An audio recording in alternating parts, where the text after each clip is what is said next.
Question number 566.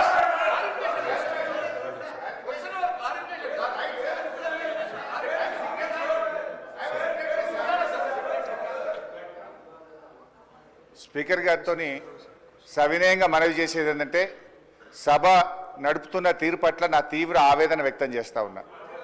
First క్వశ్చన్లో నేను చెయ్యెత్తితే మీరు సిగ్నేటరీ కాదు, మీకు మైక్ ఇవ్వమన్నారు.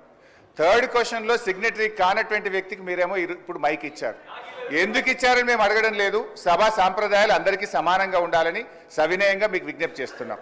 ఇకపోతే మా సీతక్క గారు ఒక మాట అన్నారు, నా పేరు తీసుకొని, మీరు అప్పుడే డబ్బులు ఇచ్చి ఉంటే బాగుండేదని. ఎస్, నేను ఇచ్చాను. మా గౌరవ కేసీఆర్ గారి ఆదేశాల మేరకు పల్లె ప్రగతి కింద ప్రతి నెల 275 కోట్ల రూపాయలు మేము గ్రామ పంచాయతీలకు ఇచ్చాం. పల్లె ప్రగతి ప్రారంభమైన తర్వాత 3,300 కోట్ల రూపాయలు 3,300 కోట్ల రూపాయలు మేము గ్రామ పంచాయతీలకు ఇచ్చాం. ఒకవేళ మీరు ఆ పద్ధతిని కొనసాగించుంటే నెల 275 కోట్లు ఇచ్చుంటే ఇవాళ ఈ బకాయిలు ఉండేటియే కాదు అనేటువంటి విషయాన్ని మనం చేస్తా ఉన్నా. ఇవాళ కాంగ్రెస్ పార్టీ ఈ సర్పంచుల పాలిట, పేద కాంట్రాక్టర్లు, ఎంపీటీసీలు, జెడ్పీటీసీల పాలిట ఈ హస్తం గుర్తు భస్మాసుర హస్తమై కూర్చున్నది.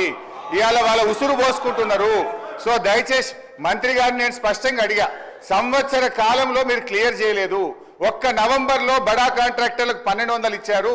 అందులో సగం ఇస్తే సర్పంచ్ల బిల్లులు క్లియర్ అవుతుండే.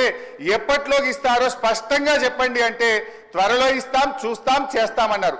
ఏడాది అయినాక కూడా చూస్తాం, చేస్తామనేటువంటి మరి బాధ్యతారహితమైన సమాధానం మంత్రి గారి నుంచి వచ్చినందుకు ఈ సభ నుంచి మా తీవ్ర నిరసన తెలియజేస్తూ వాకౌట్ చేస్తున్నాం. మినిస్టర్ గారు అధ్యక్ష,